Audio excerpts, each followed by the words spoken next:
Chegamos na nossa aula de número 32, são 32 aulas gravadas até o momento sobre a obra História da Filosofia do Nicolas Abanhanho. Vamos continuar falando hoje sobre Sócrates. Estamos aí na nossa quarta ou quinta aula sobre Sócrates, não lembro, deixa eu ver. 1, 2, 3, 4. Na quinta aula sobre Sócrates serão 8 aulas aí sobre o pensamento socrático. Esse primeiro volume aqui da obra do Nicolas Abanhanho, ele tem 11 capítulos, vai até o Aristóteles. Daí depois disso nós começaremos o quarto período da filosofia, mas isso é uma outra história. Por enquanto estamos aqui no segundo período da filosofia antiga, estamos no período antropológico ou período humanista, e hoje vamos dar continuidade ali às nossas reflexões sobre Sócrates, considerado símbolo da filosofia, e também aqui a capa dessa obra do Nicolas Abanhanho, certo? Então vamos lá, vamos ver o que a gente vai ver hoje. Então, aula de número 32, a gente vai falar sobre a ciência e a virtude dentro do pensamento de Sócrates. Esse capítulo inteiro ali, né, segundo a referência, é montado sobre a obra lá Protágoras do Platão, que lá a gente encontra bastante essa relação aí entre ciência e virtude. A gente vai comentar mais pra frente as obras do Platão quando a gente chegar nas aulas sobre Platão. Deixa eu só ver aqui, eu não lembro direito. Platão vai começar na aula 42, ou seja, daqui a 10 aulas iniciaremos o pensamento de Platão. Let's go! Vamos lá então. A busca de si é ao mesmo tempo busca de verdadeiro saber e da melhor maneira de viver. Filosofia para Sócrates é o exame de si e o exame dos outros. Essa busca de si, ela, depois de tudo aquilo que a gente já trouxe, ela representa ao mesmo tempo a busca do verdadeiro saber e da melhor forma de viver. Ou seja, quando realizamos uma busca sobre nós mesmos, quando realizamos uma pesquisa sobre nós mesmos, estamos exercendo duas coisas. Estamos exercendo saber e também a melhor forma de viver, ou seja, estamos exercitando ciência e virtude. Por isso que o nome desse capítulo é Ciência e Virtude. Ao olharmos para nós, estamos conhecendo a realidade, né, através do saber, através da verdade, e também estamos identificando a melhor forma aí de viver. Então estamos relacionando aí ciência com ética, maneira de viver.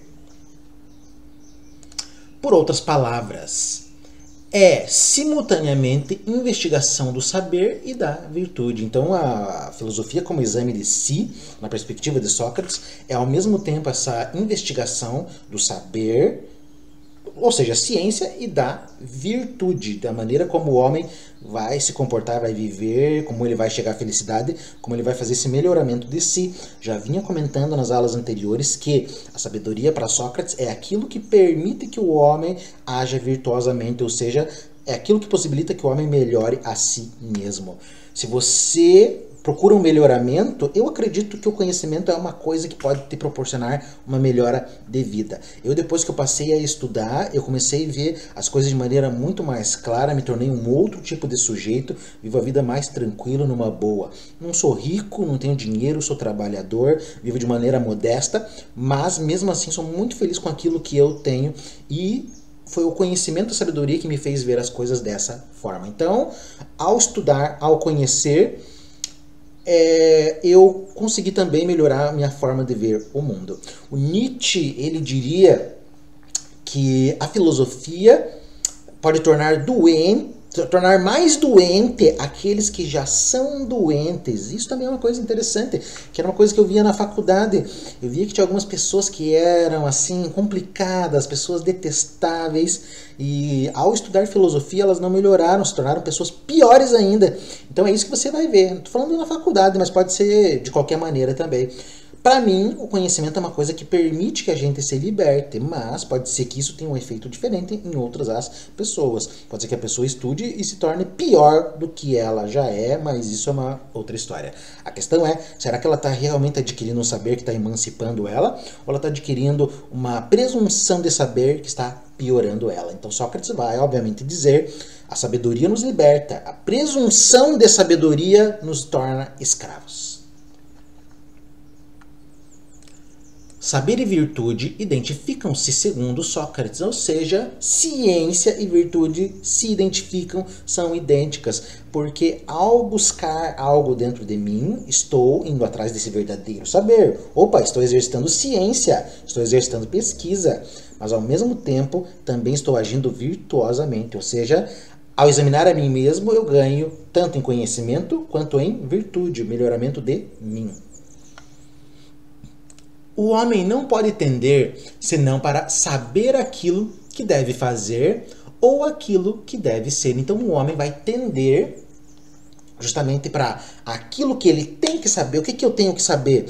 Eu estou perdido nesse mundo, eu não sei o que eu faço da minha vida. Sócrates diria, examina-te a ti mesmo, conhece-te a ti mesmo.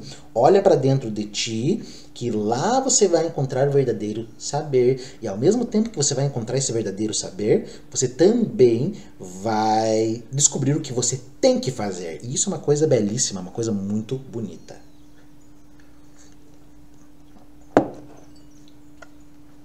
E tal saber é a própria virtude. Então, quando você olha para dentro de ti, faz o exame de ti, esse saber que você está adquirindo não é uma coisa só que você vai fazer lá, eu estou conhecendo para resolver prova, para fazer questão, para passar em concurso público. Não, esse conhecimento que você está adquirindo é um conhecimento que não é para você fazer nenhuma prova. Na verdade, a única prova que tem é a prova da vida real, que você vai exercitar ali todo dia, a todo momento você vai ser testado. Mas esse conhecimento que você está adquirindo, ele serve para você viver bem, ou seja, para você melhorar a si, para você se aperfeiçoar, e isso é a própria virtude. Este é o princípio fundamental da ética socrática, princípio que vem expresso na forma mais extrema no Protágoras de Platão. Então lá, como eu já havia falado, esse capítulo inteiro foi montado sobre essa obra do Protágoras de Platão. Nicolas Abagnale, obviamente, é um pesquisador, e quando decidiu falar sobre ciência e virtude, não tem como não falar, na verdade, se apoiou nessa obra de Platão, Protágoras. Já disse e repito, leia a obra. Você fica assistindo meus vídeos como se fosse uma novela, é a novela das 8, porque eu sempre estou colocando meus vídeos às 8 horas, às vezes um dia sim, um dia não, às vezes quando dá tempo. Então você espera essa novela da história de filosofia, vai assistir. Mas não, nesse meio tempo, leia. Nesse meio tempo, leia. Vai lendo, vai assistindo o vídeo, vai lendo. Pegue Platão, Aristóteles, Kant, Nietzsche, Freud, Hegel, Deleuze. Vai lendo, leia literatura, leia arte, leia artigo, leia matéria, assista vídeo, assista aula e por aí vai.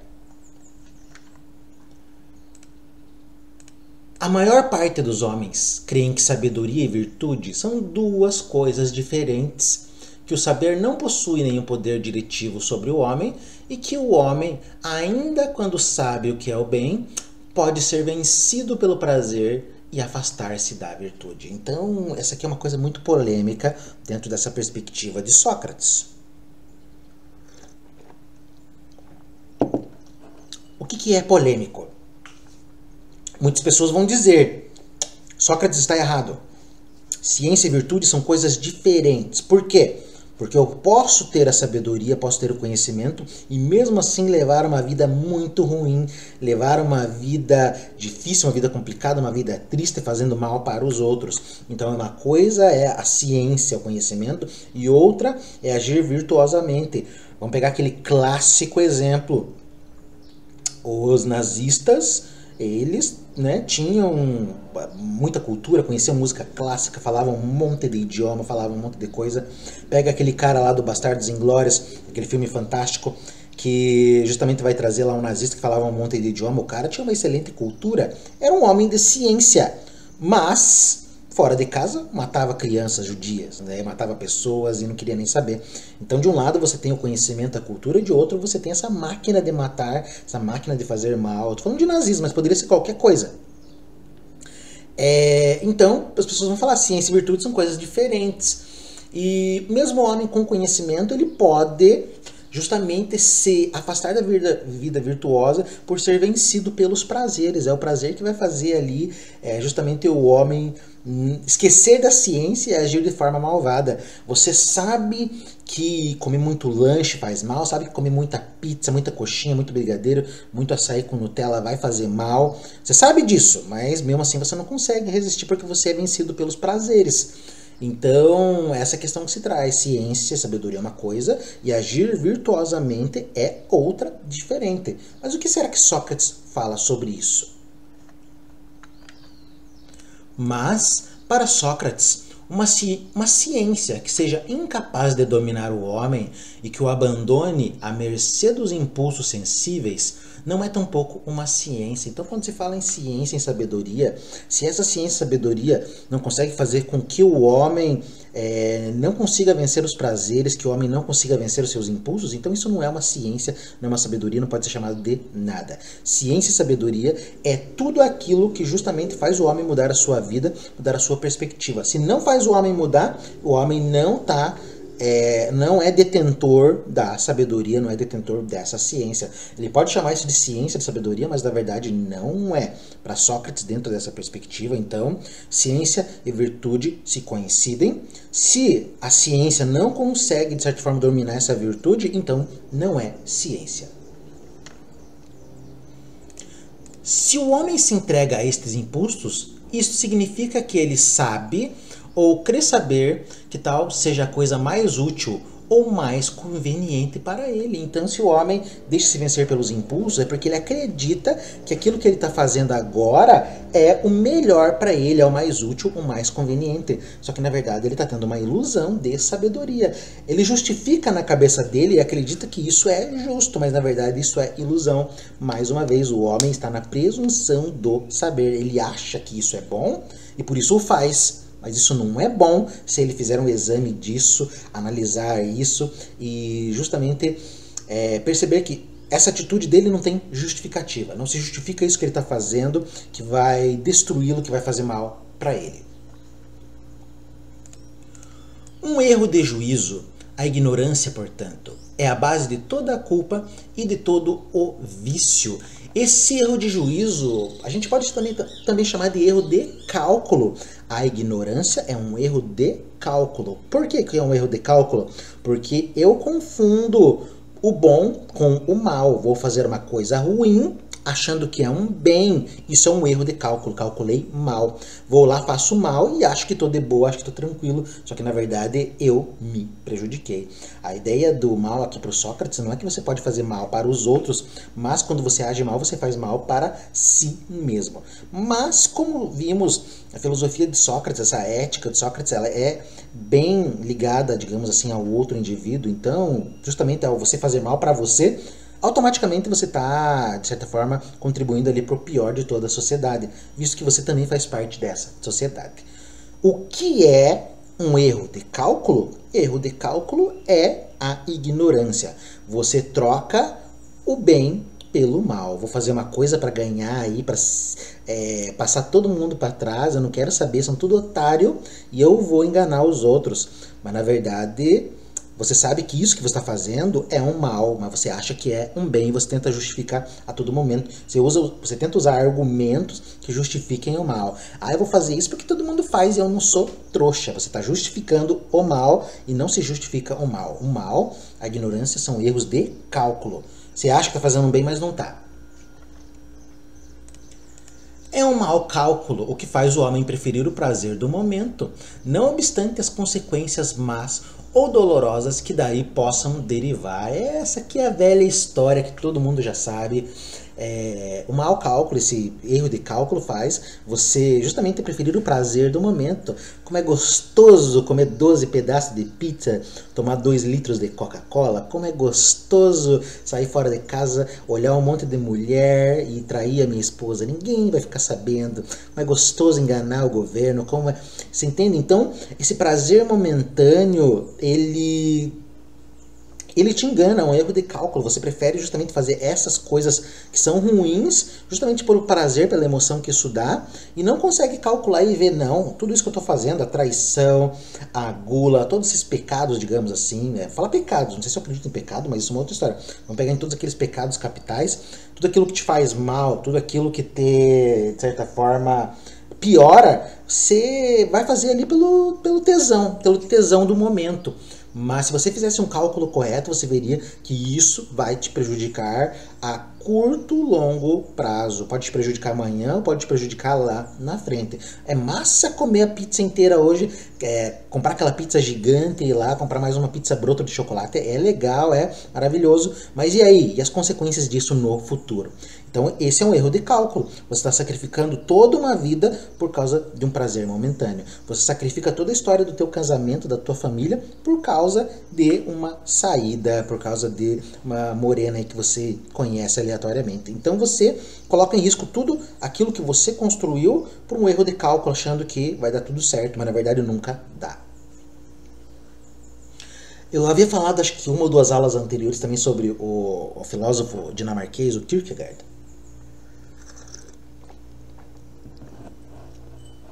O Kierkegaard vai falar do primeiro estágio da existência, que é o estágio estético, que é justamente aquele estágio do homem que vive fora de si, vive para fora de si, e justamente procura ali nos prazeres momentâneos a sua satisfação.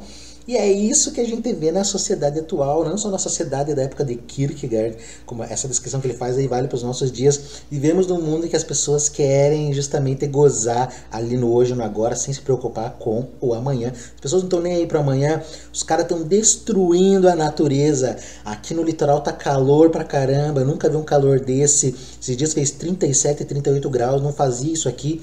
E tem lugar aí que tá quente, pneu tá derretendo, mas a gente vai destruir a natureza, porque hoje é o tesão, hoje é o negócio do capital que a gente quer justamente ganhar dinheiro, mas a gente não se preocupa com o amanhã. Então a gente está deixando de viver uma vida autêntica, de uma vida saudável, de uma vida em conformidade com a natureza, justamente porque a gente quer saciar esse prazer hoje, é uma coisa assim da ansiedade. Nossa sociedade é muito ansiosa, queremos consumir agora já. Eu quero assistir aquela temporada do Game of Thrones, vou assistir tudo agora. Saiu hoje, vou assistir tudo hoje, amanhã não tem mais nada para assistir, porque eu já acabei com tudo, eu sou aquele fogo que não consegue ser saciado, eu queimo tudo que aparece na minha frente. E tudo isso é erro de cálculo. Na verdade, a nossa sociedade ela nos constrói para ser mais ou menos assim, mas a gente tem que tentar frear também essas questões.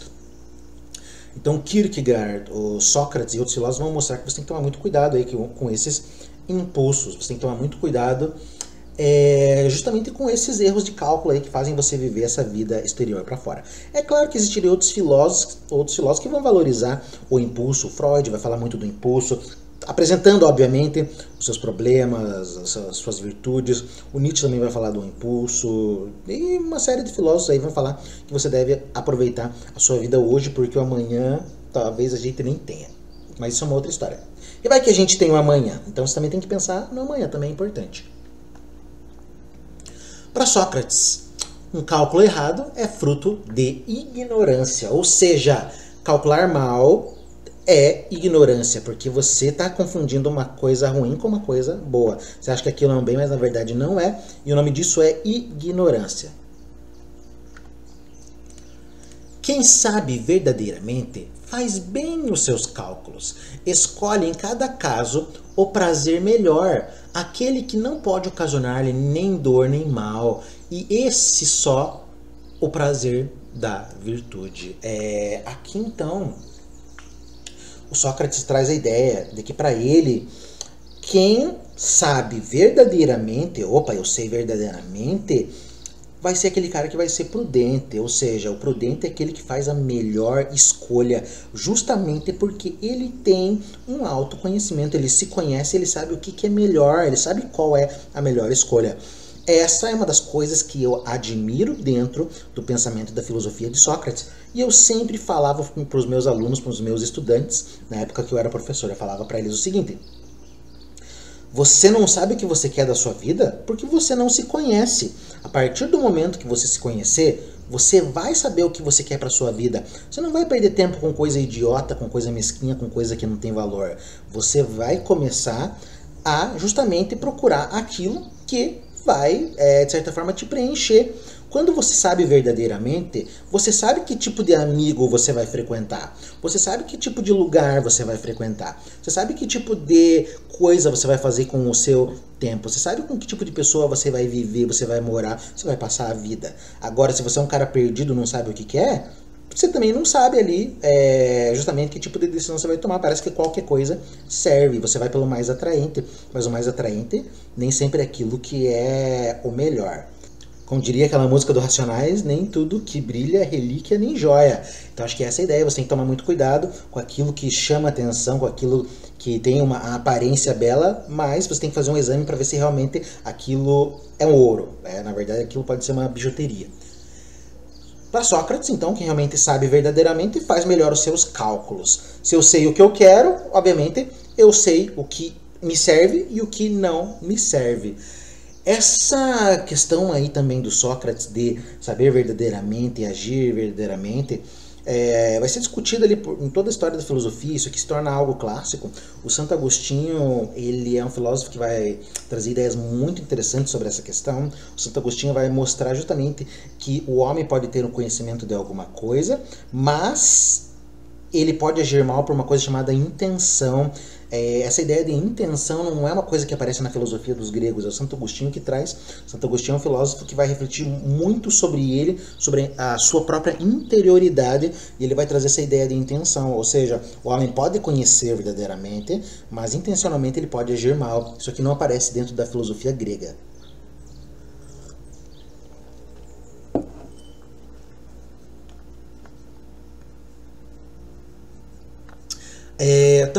Também aqui nessa frase, o homem que sabe verdadeiramente bem também escolhe o melhor prazer, e esse prazer só é dado a partir da virtude. Então a gente parte da ideia ali, conforme eu vou ler mais pra frente, que ser virtuoso, então, é abandonar os prazeres. Então tem que abandonar o prazer para viver uma vida virtuosa. É igual eu vi esses dias. Eu vou no médico e a única coisa que ele receita para eu comer é mato. E eu não quero viver uma vida assim. Eu quero comer x-bacon, eu quero comer pizza, eu quero comer isso, eu quero comer aquilo. Então é como se você tivesse que comer só mato. Você vê fruta, verdura, legumes como mato. E parece que isso é ruim. Você fala assim, não, isso é uma porcaria, eu não quero viver assim, eu prefiro morrer. Eu prefiro continuar comendo meu x-bacon, a minha pizza. Mas mais uma vez, tudo isso é um erro de cálculo, porque você pode fazer coisas gostosas com frutas, verduras e legumes. Você não pode olhar isso como uma coisa ruim, uma coisa horrível. É você que está calculando mal ali, justamente o bem que aquilo pode te fazer. Na verdade, você está pensando só no paladar, só no gosto, sem levar em consideração todas as outras coisas maravilhosas que uma boa alimentação pode trazer. Mas isso é uma outra história. Portanto, para ser virtuoso, não é necessário que o homem renuncie ao prazer. Então Sócrates está dizendo assim, para ser virtuoso você não precisa renunciar ao prazer, você não vai levar uma vida de monge. Mas como então que eu vou viver prazerosamente se o prazer ele me leva, digamos assim, a fazer escolhas ruins? Sócrates vai mostrar que existe um tipo de prazer que você pode justamente colocar na tua vida que não vai te fazer mal. Que tipo de prazer é esse? A virtude não é negação da vida humana, mas a vida humana perfeita. Ou seja, esse prazer baseado na virtude não é negação da vida, mas é a vida na sua perfeição. É quando você leva essa vida humana da maneira mais perfeita possível.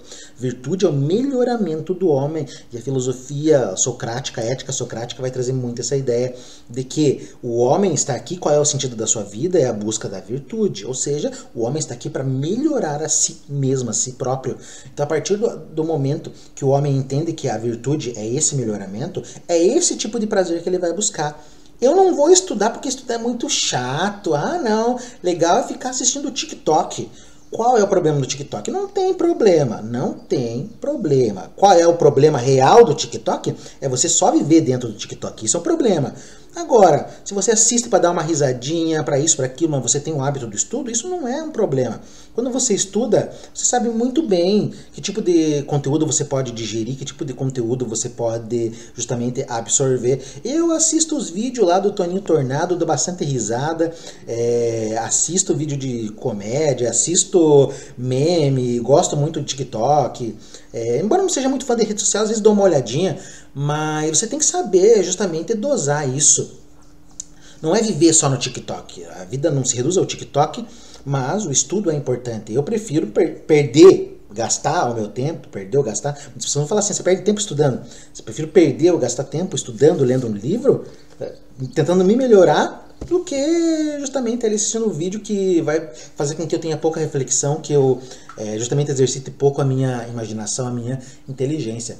Então, para mim, o estudo se tornou uma fonte de prazer. Eu não consigo viver sem estudar. E muitas pessoas falam assim, nossa, eu te admiro por você estudar, mas a ideia não é admirar, é você também ir lá e conseguir estudar. Por que eu gravo esses vídeos? Para mostrar para vocês que existem pessoas que estudam, que leem, e você também pode. Você que está aí me assistindo do outro lado, que está me assistindo porque gosta das minhas aulas, que gosta de aprender, você também pode aprender e provavelmente você tem um conhecimento vasto em alguma coisa, mas é só ir atrás e estudar. Tudo é possível. Eu não sabia absolutamente nada, hoje eu sei um pouquinho, mas eu estou trazendo esse pouquinho para vocês e isso se tornou prazer.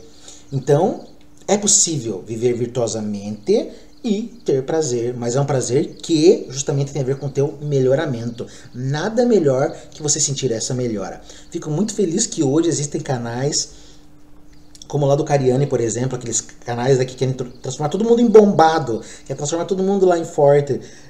Mas é claro que não é só isso. Eles querem mostrar, na verdade, como é possível que todas as pessoas levem ali uma vida saudável. Eu estava acompanhando lá aquela série que eles estavam fazendo lá com o Sergião dos Foguetes. O Sergião do Foguete é um cara imenso, né? Imenso de tamanho, imenso de inteligência também. O cara é maravilhoso, inteligentíssimo, adoro os vídeos dele. E eu justamente tô vendo esse acompanhamento aí dele fazendo academia, tô muito feliz, assim, eu vi que ele estava emocionado esses dias e fiquei emocionado junto com ele também. E eu acredito que é isso, esse melhoramento, essa virtude que Sócrates fala, não é só o melhoramento do conhecimento da alma, mas é também esse melhoramento do corpo, de você justamente exercer suas capacidades humanas da melhor forma possível. Então, ao invés de você perder tempo fazendo coisa que não te agrega em nada, como fofoca, como vídeo no YouTube que não agrega em nada, como leitura que não te satisfaz, briga, confusão, vai lá fazer um exercício, vai lá fazer uma leitura, que é uma coisa maravilhosa, tá bom? Então, uma coisa que vai exercitar a virtude. Então, a virtude tem muito a ver justamente com essa questão do prazer. Viver virtuosamente não é viver como um monge, mas viver virtuosamente na perspectiva de Sócrates é sempre procurar melhorar, sempre procurar se refinar. Virtude é isso, é sempre um melhoramento e não é nada mais prazeroso que isso. Eu, quando olho para trás, eu olho o William de 10, 15, 20 anos atrás e falo, nossa, como eu aprendi nesses 10 anos. Agora eu olho outros amigos meus que não evoluem em absolutamente nada. Passou 10 anos, eles são as mesmas pessoas com as mesmas ideias, mesmos pensamentos, não adquiriram absolutamente nada. Só ficaram atualizados no catálogo do Netflix, só isso, porque o resto não aprenderam absolutamente nada. Olho para trás e tenho prazer em ver o quanto eu melhorei, quanto eu desenvolvi o meu conhecimento. E nos próximos 10 anos quero aprender muito mais. Compreende o prazer e é antes o prazer máximo. Então a virtude compreende o prazer e é o prazer máximo. Quer o prazer de verdade? Haja virtuosamente. Como que você vai agir virtuosamente? Olhe para dentro de si e faça o exame de si. Eu não sei o que fazer da minha vida.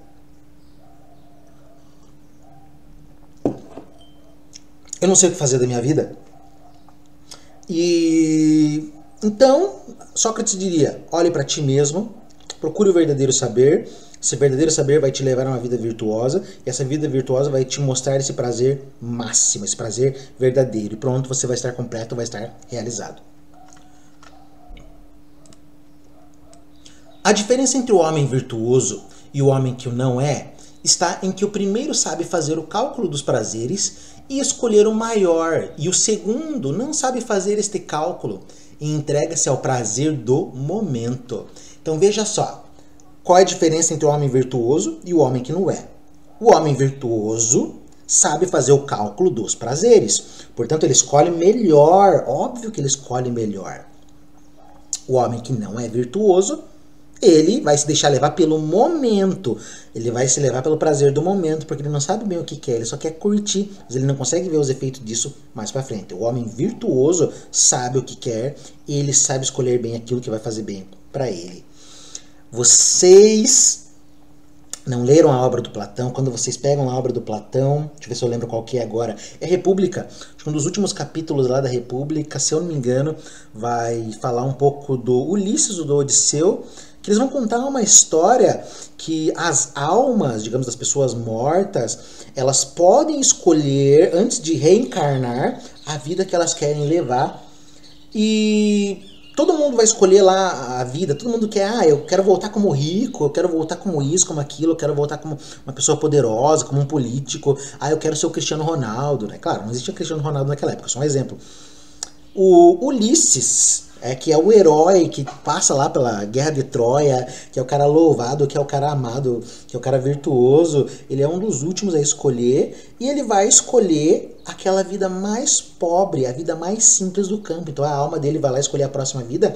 Ele não quer uma vida de histórias, aventura, de riqueza. Ele era o rei de Ítaca e ele não quer mais isso. Qual é a próxima vida dele? A vida num campo, a vida cuidando de um rebanho ali. Ninguém vai conhecer ele, só vai ser conhecido pela mulher, pelos filhinhos dele, depois ele vai ser esquecido. Então veja, justamente esse o cálculo do prazer. O Ulisses é um cara sábio, ele sabe fazer o cálculo do prazer. Ele não precisa de riqueza, não precisa de reino, não precisa de história, não precisa de nada. Ele só precisa viver aquele momento, aproveitar aquilo, aquela vida, aquela existência dele ali no campo, no rebanho, na nova vida que ele vai ter. Uma vida que todo mundo rejeitou, todo mundo escolheu primeiro ser rico, todo mundo escolheu ser famoso. Ele foi um dos últimos a escolher e escolheu a vida mais pobrezinha, aquela vida que ninguém dava nada, mas ele sabia que era a melhor vida. Não estou romantizando a pobreza. Eu quero que você entenda que nós somos pobres, mas nem por isso nós devemos ser infelizes. Muito pelo contrário, a gente tem que buscar essa felicidade. O utilitarismo socrático é, assim, um outro aspecto da polêmica contra os sofistas. O utilitarismo é uma doutrina que vai aparecer lá com o Stuart Mill, Jeremy Bentham, filósofos ingleses, lá por volta do século 17, 18, mais ou menos, que a gente vai falar lá para frente. Uma doutrina justamente ética e política que vai afirmar que a melhor forma de política é aquele que visa a felicidade, a maior felicidade para a maioria. Nem todo mundo vai ser feliz, mas vamos procurar um estilo político que dê felicidade para a maioria. Isso é o utilitarismo. O utilitarismo é você escolher aquilo que é mais útil. O que é mais útil? A felicidade para a maioria ou a felicidade para ninguém? É claro que a felicidade para a maioria. A gente sabe que algumas pessoas vão ser excluídas, mas fazer o quê? O importante é que a maioria se dê bem. Utilitarismo socrático no sentido de que, com o cálculo do prazer, eu posso escolher. Claro que eu posso escolher. Entre uma alternativa boa e uma alternativa ruim, quando eu tenho esse domínio desse cálculo, eu vou escolher o que é bom. Claro que eu vou pegar o que é bom para mim. Entre o pior e o menos pior, o que você vai escolher? Eu vou escolher o menos pior, é óbvio. Vou sempre tentar fazer o cálculo aí desses danos, vou tentar justamente escolher aquilo que é melhor para mim. Então, nesse sentido, a Abanhães fala de um utilitarismo socrático. E esse é um outro aspecto da polêmica contra os sofistas. Toda aula eu estou trazendo ali uma diferença entre Sócrates e os sofistas. Vamos ver qual é a outra diferença. A ética dos sofistas oscilava entre um franco hedonismo, como encontramos defendido por Antifonte, por exemplo, e por alguns interlocutores dos diálogos platônicos, e aquela espécie de ativismo da virtude que foi a tese de Pródico. Então, esse utilitarismo socrático, ele polemiza, é diferente da ética sofística. A ética sofística é um extremo. De um lado, nós temos autores ali como Antifonte que vão defender o prazer. O importante da vida é gozar. Você tem que estar pronto para o prazer, porque o dia da manhã ninguém sabe. O importante é o hoje.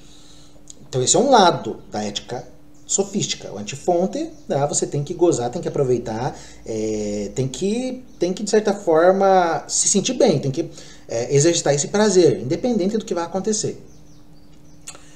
Do outro lado, desse extremo aí sofístico, dessa ética sofística, nós temos ali a ética do Pródico. Pródico foi aquele autor que escreveu aquela obra que eu havia comentado com você, chamada As Horas, que vai tratar da escolha do Hércules, o filho de Zeus, entre a virtude e o vício. E ele, obviamente, vai escolher a virtude, mas é um herói que vai escolher a virtude.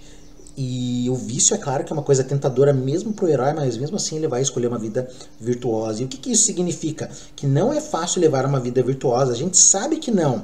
Estudar, fazer exercício não é fácil. Muito mais fácil é comer uma pizza, assistir um filme, assistir um vídeo do TikTok, fazer qualquer outra coisa, beber, fumar, do que fazer uma coisa que justamente te engrandece. Ou seja, é quase como ser um monge, ser um santo e levar uma vida virtuosa. Então, de um lado, nessa ética sofística, nós temos uma ideia: aproveitar os prazeres extremos, aproveite. Do outro lado dessa ética sofística nós temos, não, levar uma vida virtuosa é difícil, é uma coisa quase heróica. Sócrates não concorda com nada disso. Para Sócrates, uma e outra dessas duas tendências são insustentáveis. Então, tanto para Sócrates, esse negócio de viver a vida conforme o prazer e a dificuldade de levar uma vida virtuosa, isso aí é insustentável. O primeiro, porque a gente sabe que não vai levar a nada, que a gente sabe que se a gente agir apenas conforme o prazer, a gente nunca vai conquistar absolutamente nada. O segundo, Sócrates não concorda, porque ele fala, não, viver a vida virtuosa não é esse sacrifício, não é se tornar um santo, não é tão difícil como as pessoas imaginam.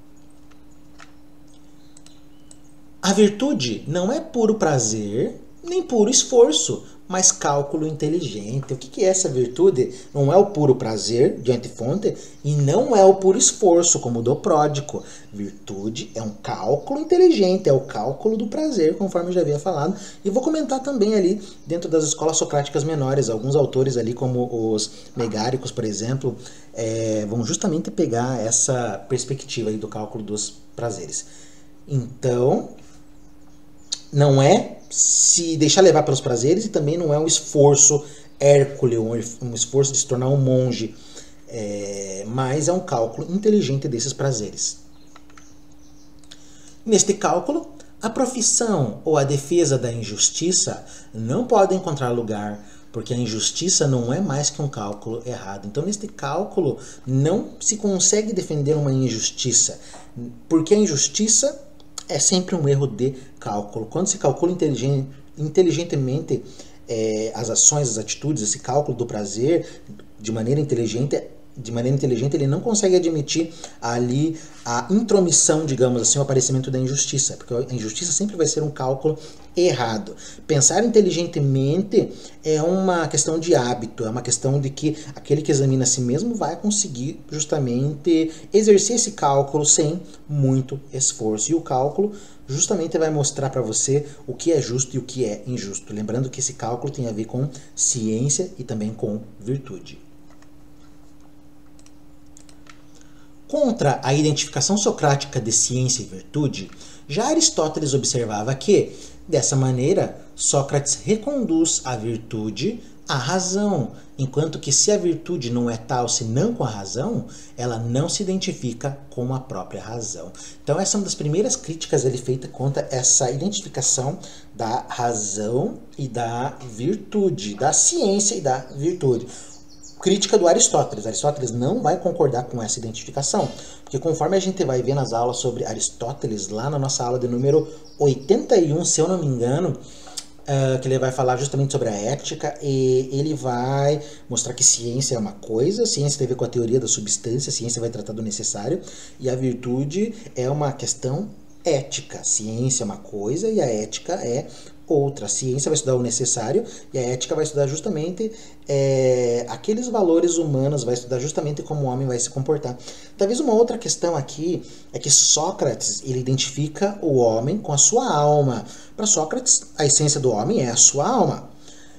Mas o Sócrates não faz a distinção dessa alma, não diz quais são as partes da alma, o que a alma faz. De maneira geral, ele descreve uma alma geral ali para o homem.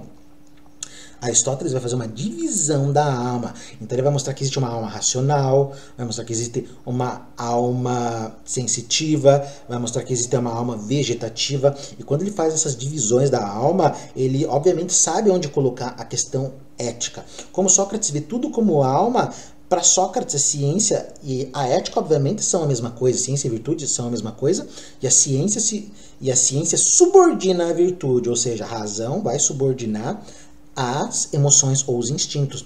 O Aristóteles vai mostrar que não. Lá na nossa alma sensitiva, na nossa parte animalesca, digamos assim, da alma, é onde vão residir, esses impulsos, que é uma coisa diferente da alma racional. A alma racional, obviamente, pode controlar, mas ela é uma outra esfera que vai cuidar de uma outra coisa. Então Aristóteles faz bem a divisão e coloca a ética em outro patamar. Problema também ali da ética socrática na perspectiva de Aristóteles é que justamente identificar ciência e virtude é justamente mascarar os aspectos ricos da virtude. A virtude é muito mais que a subordinação à razão. A virtude vai tratar de impulsos, sentimentos e emoções, conforme a gente vai ver. Aceite por Hegel Esta crítica tornou-se muito comum na historiografia filosófica e está, entre outras coisas, no fundamento da desvalorização que Nietzsche intentou da figura de Sócrates, quando quer entrever nele a tentativa de reduzir o instinto à razão e, portanto, de empobrecer a vida. Então, essa crítica de Aristóteles vai ser aceita ali por Hegel, e é uma crítica muito famosa dentro da história da filosofia. Todo mundo vai descer a lenha no Sócrates, ali Santo Agostinho também, que nem eu falei, que ele vai mostrar que existe uma coisa chamada intenção. Uma coisa é ciência, outra coisa é intenção. Eu posso ter ciência, mas eu vou agir mal porque minha intenção é agir mal. Nietzsche vai descer a lenha no Sócrates. É por isso que o Nietzsche detesta Sócrates e Platão, porque Sócrates e Platão reduzem os instintos à razão.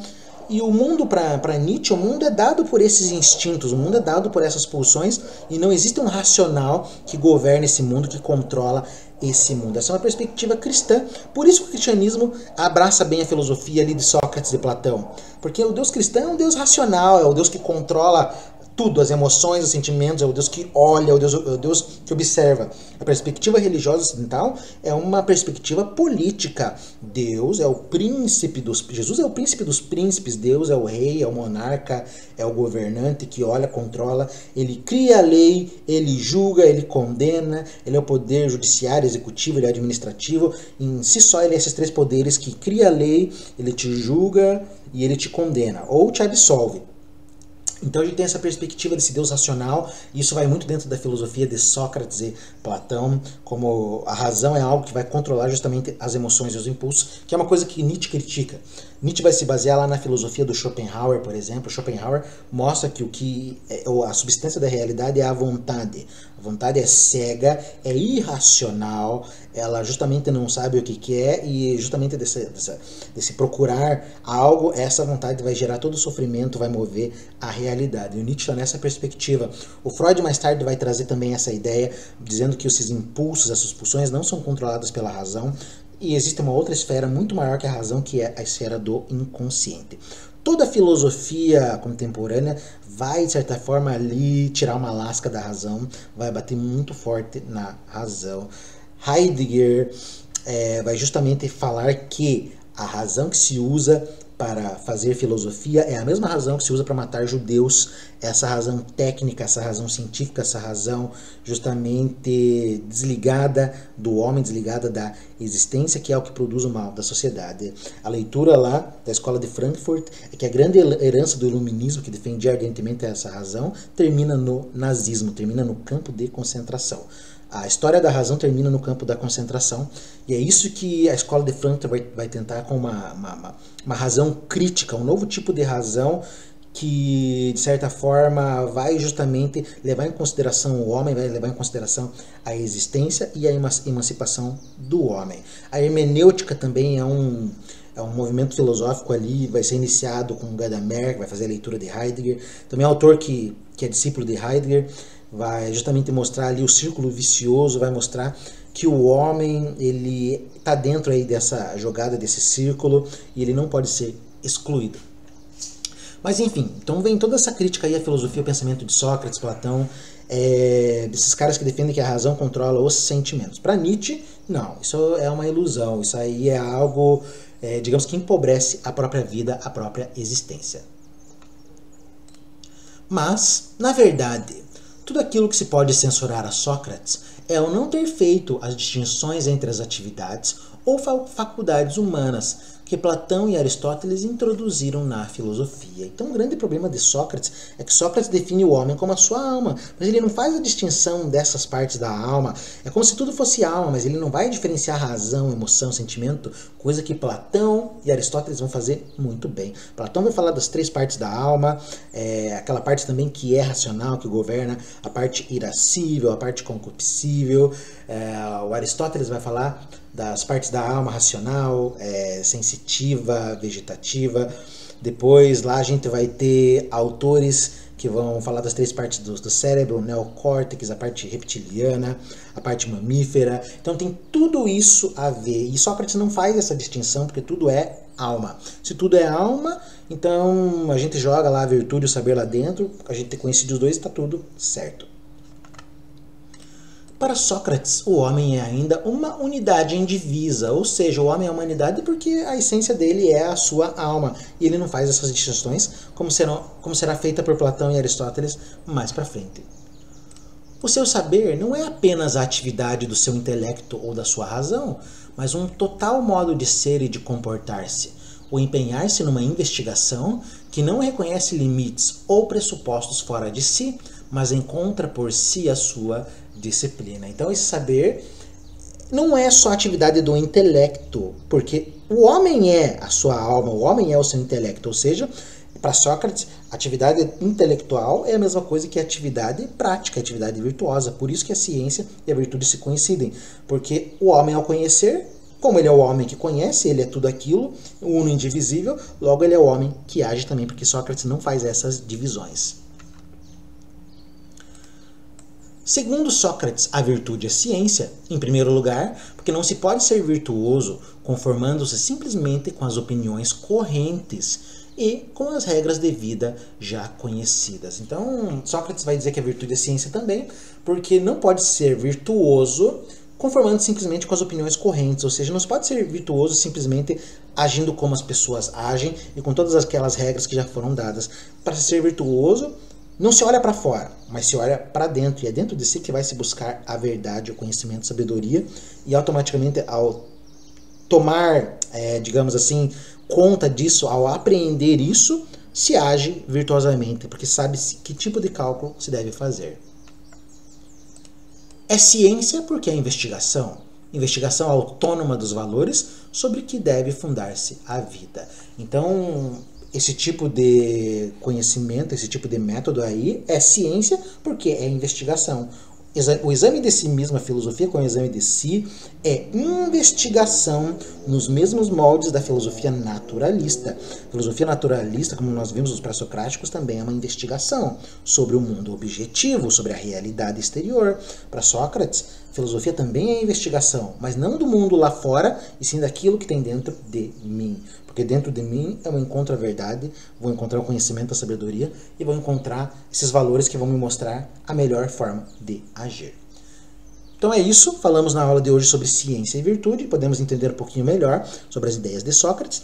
Esqueci de comentar agora, lembrei, o que eu havia falado, né, nas aulas sobre sofistas, que o Protágoras ele se afirmava como mestre de virtude, professor de virtude. Para Protágoras, a virtude é uma coisa que poderia ser ensinada, porque a virtude é uma espécie de conhecimento que você adquire, você aprende e você passa.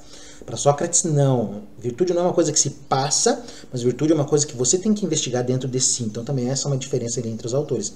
É como se eu fosse ler um livro sobre virtude e agora eu aprendi, eu sei o que é ser virtuoso, agora eu entendi. Não, para ser virtuoso você tem que olhar para dentro de si, tem que olhar primeiro para dentro de ti mesmo e a partir disso você vai agir virtuosamente. Então também é uma diferença entre esses autores. Lembrando que pro Protágoras lá, os sofistas detêm o conhecimento e a sabedoria, e eles podem passar a sabedoria. Sócrates não. Sócrates não tem sabedoria, então não tem o que ele passar.